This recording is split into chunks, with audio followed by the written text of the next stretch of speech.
Azərbaycanda feodal münasibətlərinin yaranması. 3-cü əsrdə Azərbaycanda və qonşu ölkələrdə sosial-iqtisadi münasibətlərdə əhəmiyyətli dəyişikliklər baş verdi. Bu dövrdə dövlətə hərbi və mülki xidmət göstərən ayrı-ayrı şəxslərə torpaqlar, yəni ərazilər verilirdi. Belə torpaqlar feod, yəni mülk, onun sahibi isə feodal, mülkədar adlanırdı. Deməli, verilən torpaqlar, yəni torpaq sahibliyi nə olubdu? Feod. Onun sahibi nə adlanıbdı? Feodal, yəni mülkədar. Feodal ona verilən ərazidə idarə etməklə məşğul olur, burada yaşayan kəndlərdən vergi toplayırdı. Dövlətə xidmət müqabilində torpaq mülkiyyətinin verilməsinə əsaslanan sosial-iqtisadi sistem feodalizm adlanır. Demək, feodalizm nədir? Dövlətə xidmət müqabilində torpaq mülkiyyətinin verilməsinə əsaslanan sosial-iqtisadi sistem.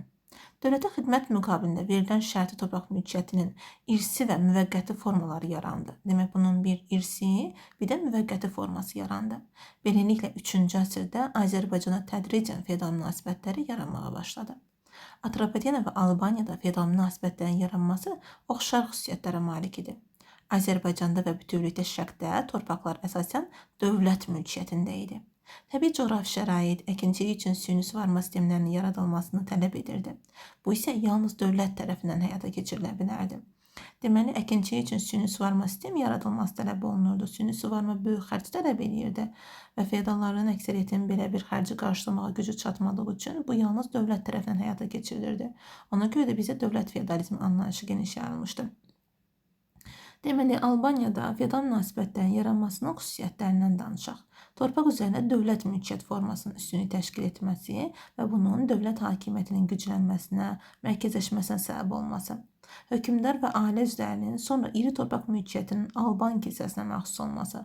Deməli, hökmdar və ailə üzvlərindən sonra iri torpaq mülkiyyəti kimə məxsus idi? Alban kilsəsinə məxsus idi. Feodalların da torpaq mülkiyyətinə malik olması. Demək, feodalların torpaq mülkiyyəti var idi. Erkən orta əsrlərdə kəndlərin bir hissəsinin az da olsa xüsusi torpaq mülkiyyətinin olması. Deməli, biz dedik ki, Albaniyada azad kəndlər olubdu. Deməli, kəndlərin bir hissəsi az da olsa xüsusi torpaq mülkiyyətinə malik idi. Feodal münasibətlər Şərqdə və Avropada fərqli inkişaf edibdi. Torpaq üzərində dövlət mülkiyyət üstünlüyü təşkil edibdi Şərqdə, yəni dövlətin əsası olubdu. Feodallar dövlətə xidmət əvəzində onlara verilən torpaqlarda yaşayan kəndləri idarə edirdilər. Kəndlərin evi az da olsa torpağı, mal-qarası, əmək alətləri var idi. Demək ki, burada yaşayan feodal dövlətə xidmət əvəzində onlara verilən torpaqlarda yaşayan kəndləri idarə edirdi. Yəni, kəndinin şəxsən sahibi deyildilər də, dövlətə xidmət müqabilində onlara torpaq verilib, bu torpaqda yaşayan kəndləri idarə ediblər. Kəndində az da olsa torpağı, mal-qarası, əmək aləti olubdu. Bu şəkildə olubdu. Amma Avropada feodallar geniş torpaq mülkiyyətinə malik idi. Feodallar öz malikanələrdə hərbi və iqtisadi hakimiyyətə malik olmaqla öz adlarına pul kəsdirməyə, vergi məsələlərini müəyyən eləməyə və məhkəmə səlahiyyətlərinə malik idilər. Kəndlərin çoxu həm şəxsən, həm də iqtisadi cəhətdən feodallardan asılı idilər. Demək, bizdə şəxsən asılı deyildilər. Avropada həm şəxsən, həm iqtisadi cəhətdən kəndlər asılı idi. Bizdə feodallar dövlətə xidmət əvəzində verilən torpaqlarda yaşayan kəndlər idarə edirdi. Avropada isə feodallar öz malikanələrində həm hərbi, həm də iqtisadi hakimiyyətə malik olub, öz adlarına hətta pul kəsdirib, vergi məsələlərini müəyyən edib, məhkəmə səlahiyyətinə malik olub. Avropada feodalın geniş torpaq mülkiyyəti var, amma Şərqdə torpaq üzərində dövlət mülkiyyəti, yəni əsas dövlət təşkil edir. Beləliklə, erkən orta əsrlərdə Azərbaycan ərazisində dövlət mülkiyyəti onunla yanaşı mövcud olan xüsusi feodal mülkiyyət formasında nisbətən üstünlük təşkil edirdi. Demək, oxşar cəhət nə olub bəs Şərqdə Qərbin? Torpağı əkib becərən kəndli vergi ödəyir və mükəlləfiyyət daşıyırdı. Mükəlləfiyyət əvəzsiz görülən işdir. Qalalar, yollar, körpülər tikilərək inşa edib kəndlərin üzərinə düşürdü. Deməli, bu işlər ortaqdır. Həm Şərqdə, həm də Qərbdə. Əvvəllər kəndlər vergi nəsə natural odur ki, verginin yəni malla, ya məhsulla verilməsidir. Yəni, bu formada verirdilər əvvəllər kəndlər vergini. Zaman keçdikcə kəndlərin arasında da bərabərsizlik yarandı. Onların da bir qismi getdikcə varlandı və xırda torpaq sahibinə çevrildi. Bir qismi isə müflisləşdi, torpaqsız kəndlərin sayı artdı. Burada da Azərbaycan kəndi təsvir olunubdu. Deməli, əvvəllər natural vergi ödəyirdi, tədricən vergini pulla ödəməyə başlayıbdı. Onlar xırda torpaq sahiblərinə çevrilirlər, yəni bərabərsizlik yaranır və tədricən deyək, zaman keçdikcə bərabərsizlik yaranır və bərabərsizlik nəticəsində onlar xırda torpaq sahibinə çevrilirlər. Varlıq kəndlər yaranır, bir qism kəndlər müflisləşir, torpaqsız kəndlərin sayı artır. Deməli, zaman keçdikcə artıq nə baş verir? Təbəqələşmə. İlkin orta əsrlərin başlanğıc mərhələsində torpaq sahibliyinin əsas formaları irsi və şərti torpaqlar idi.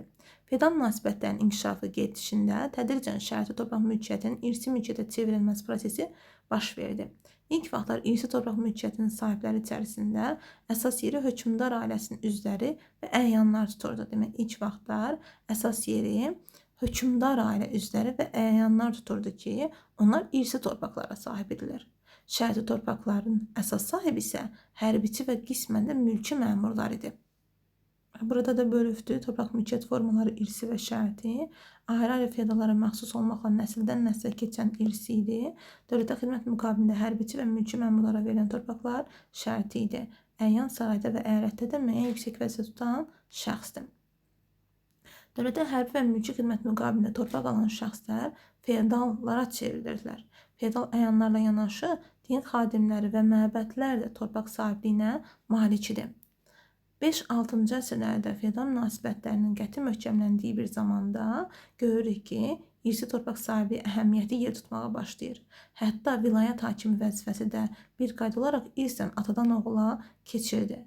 Vilayət hakimi artıq təkcə inzibati vəzifə sahibi olmayıb, həm də tədricən iri torpaq sahibinə çevrilirdi. Neçənci əsrdə? 5-6-cı əsrdə. Feodal münasibətlər demək nə zaman qəti möhkəmləndi? Məhz 5-6-cı əsrdə.